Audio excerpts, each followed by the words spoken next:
سلام دوستان، وقتتون بخیر باشه. ویدیو پنجم دوره پرایس اکشن رو با هم شروع میکنیم. توی این ویدیو میخوایم در مورد درک جریان سفارشات، همچنین محدوده های عرضه و تقاضا صحبت کنیم. زمانی که شما وارد این بازار میشین، اولین و مهمترین موضوعی که توی بحث تکنیکال باید بهش توجه بکنید محدوده های عرضه و تقاضا هستن که شامل اون محدوده های مناسب برای خرید و همچنین محدوده های مناسب برای فروش هستن که شما باید اون مناطق رو شناسایی کنید تا بتونید معاملاتتون رو انجام بدید. قبل از اینکه ویدیو رو شروع کنم ازتون میخوام که چنل رو سابسکرایب کنید، ویدیو رو لایک کنید، دکمه زنگوله رو فشار بدید که تا من ویدیوهای جدیدی میذارم ازش مطلع بشید و بتونید اون ویدیو رو هم ببینید. نظرتون رو در مورد ویدیو حتما برام کامنت کنید و اگه به آموزشی نیاز دارید میتونید زیر همین ویدیو برام کامنت بذارین تا من تو اولین فرصت ویدیوش رو تهیه کنم و داخل چنل قرار بدم. خب خیلی سریع میریم رو نمودار و حالا شروع میکنیم با هم دیگه در مورد درک جریان سفارشات صحبت بکنیم. موضوع اول اینه که شما نیاز به شناسایی تعادل و عدم تعادل دارید.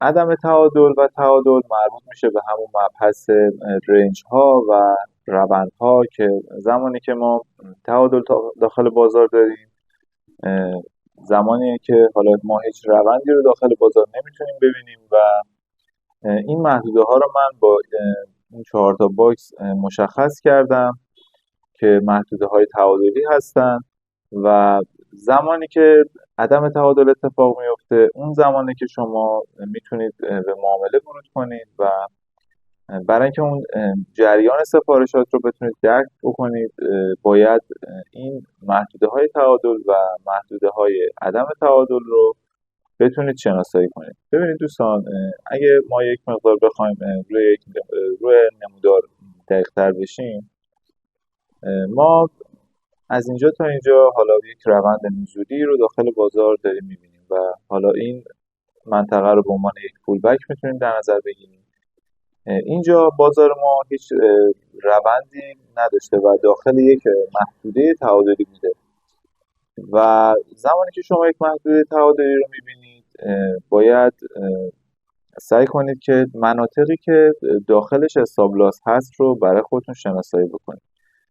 ببینید اگه این محدوده رو من به عنوان یک محدوده حالا حمایتی در نظر بگیرم، من حالا این باکس رو پاک میکنم که این موضوع بهتر مشخص بشه و میخوایم یک مقدار دقیق تر بشیم تا این موضوع رو بتونیم بهتر درک بکنیم. ببینید ما از قبل که حالا یک روند نزولی رو داخل بازار میتونیم ببینیم.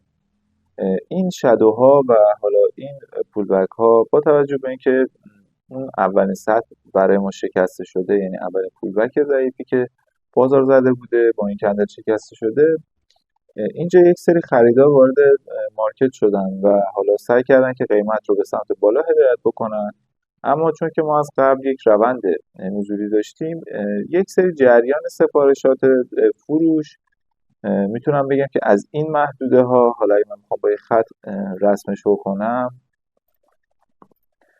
توی این محدوده ها یک سری جریان سفارشات فروش وارد مارکت میشه و حالا از اینجا یک سری فروشنده ها میتونن قیمت رو تا این محدوده ها به سمت پایین هدایت بکنن و از اینجا یک سری حالا خریدارها و یا فروشنده هایی که این بالا معاملات فروششون رو باز کرده بودن توی این محدوده ها شروع میکنن معاملاتشون رو نقد میکنن و همین نقد کردن باعث یه همچین رنجی میشه. و موضوع بعدی که باید بهش توجه بکنید اینه که زیر این حالا سطح کلی استاپ لاس وجود داره و حالا این استاپ لاس هایی که اینجا بودن مربوط میشده به کسایی که این کندل ها رو تونسته بودن ایجاد بکنن. خب کسایی که اینجا دست به معامله بای زدن قاعدتا استاپ لاسشون این زیر بوده و زمانی که فروشنده ها وارد بازار میشن و این اون اوردرهای فروشنده ها با استاپ لاس های این خریدارها ترکیب میشه، یک روند پرقدرتی به سمت پایین شکل میگیره و حالا همینطور توی این باکس دومی هم ما این موضوع رو میتونیم به صورت واضح ببینیم. یعنی از اینجا دوباره یک سری فروشنده وارد شدن و اینجا حالا کسایی که خریدار بودن حساب لاستشون با همین کندل زده میشه و یک روندی رو ما به سمت پایین میتونیم ببینیم. و همینطور برای معاملات بای ببینید اینجا ما یک رنجی داشتیم که حالا این پایین یک سری خریدار وارد مارکت میشن و حالا اینجا یک سری نقد کردن ما داریم داخل بازار میبینیم و زمانی که این محدوده تعادلی ما به سمت بالا شکسته میشه، خب این بالا یک سری دوباره حساب لاس داشتیم که حالا مربوط بوده به فروشنده هایی که داخل بازار بودن و از اینجا فروش انجام دادن. این حساب لاس ها با اون خریدارها، یعنی با اون اوردرهایی که خریدارها داخل بازار انجامش داده بودن ترکیب میشه و باعث میشه که یک روند صعودی رو ما حالا تا لول های بالاتر داشته باشیم. موضوع بعدی که باید بهش توجه بکنید محدوده هایی هستن که ما دیدگاه معاملاتی داریم. دیدگاه معاملاتی رو ما مورد اولمون مربوط میشه به شادوها و حالا اگه بخوایم در مورد شادوها صحبت بکنیم میتونیم یک مثال رو داخل نمودار با هم دیگه پیدا بکنیم. ببینید دوستان، ما الان داخل یک روند نزولی هستیم و این دو تا شادو رو اگه بهش دقت بکنید ما داخل این شادوها دیدگاه معاملاتی داریم. دیدگاه به معنیه که خب میتونه داخلش یک سری جریان سفارشات به سمت پایین برای ما باشه. و موضوع بعدی مربوط میشه به 3 تا کندل پشت سر هم. حالا این 3 تا کندل پشت سر هم رو شما میتونید همین 3 تا کندل رو در نظر بگیرید. وقتی که ما 3 تا کندل پشت سر هم داریم، قسمت 50% این 3 تا کندل برای ما یک محدوده مهم محسوب میشه. حالا اگه من بخوام با یک خط رسم کنم حدودا میشه این محدوده ها و زمانی که این 3 تا کندل پشت سر هم رو میبینید برای بار بعدی که حالا قیمت بهش برخورد میکنه شما میتونید یه سری دیدگاه داشته باشید برای اینکه معاملاتتون رو داخلش انجام بدید. ببینید دوستان، من این سطر رو اگه بخوام دقیق رسم کنم، ببینید همونطور که حالا دارید داخل نمودار میبینید ما از اینجا یک بار و حالا دوباره از همون سطح یک بار دیگه یک برگشتی رو به سمت پایین داشتیم. دلیلش همین 3 تا کندل نزولی بوده که قسمت 50%ش برای ما محدوده مهمی حساب میشه. و موضوع بعدی مربوط میشه به 50% حالا اون لگ های حرکتی که داخل بازار ما داریم. ببینید دوستان، اگه من این محدوده رو پاک بکنم، ببینید از این منطقه تا اینجا، یعنی این محدوده رو در نظر بگیرید. حالا من نمیخوام خیلی دقیق باشیم حالا یا بخواید فیبوناچی بندازیم داخل نمودار، ولی خب شما میتونید از فیبوناچی هم استفاده بکنید. ولی به صورت حالا چشمی و حدودی تقریبا لول 50%ش این محدوده ها میشه که حالا شما میتونید این موضوع رو هم داخل نمودار ببینید. از اینجا تا اینجا رو اگه در نظر بگیرید تقریبا لول 50%ش میشه این محدوده ها. و همونطور که حالا دارید میبینید از اینجا باز ما یک حرکتی رو به سمت پایین داریم میبینیم. و همینطور برای معاملات بای ببینید دوباره از این محدوده ها تا این محدوده ها ما یک روند صعودی رو داشتیم و لول 50%ش برای ما محدوده مهم محسوب میشه که باز هم میشه همین سطحی که همونطور که میبینید ما نسبت بهش یک واکنشی رو میتونیم ببینیم. اما بریم سراغ محدوده های عرضه و تقاضا و همینطور مناطقی که استاپ لاس داخلشون زیاد میتونه باشه. ببینید دوستان، مناطق عرضه و تقاضا به چه معنیه؟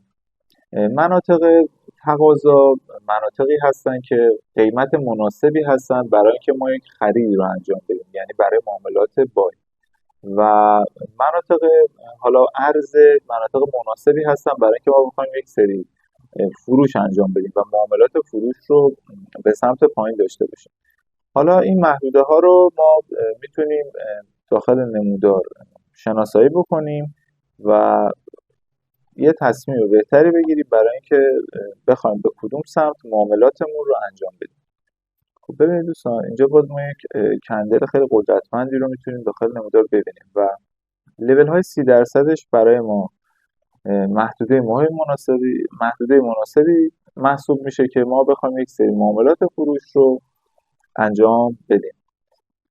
و موضوعی که میخوام حالا اینجا بهش توجه کنید اینه که معمولا اون حرکت اول به عنوان نقد کردنه و حرکت دوم میتونه ورود فروشنده ها برای ما باشه که از اینجا اتفاق افتاده. ببینید ما از قبل یک روند نزولی رو داشتیم و زمانی که قیمت به این محدوده ها میرسه، خب کسایی که این پایین یک سری معاملات خرید رو باز کرده بودن توی این محدوده ها شروع میکنن معاملاتشون رو نقد کردن و حالا این اصلاح و این محدوده رنج رو برای ما ایجاد میکنن و بار بعدی که حالا قیمت به این محدوده ها میرسه، میتونم بگم با همین کنده فروشنده ها ورودشون رو انجام میدن و باعث میشن که حالا قیمت تا لول های پایین تر حرکتش رو انجام بده.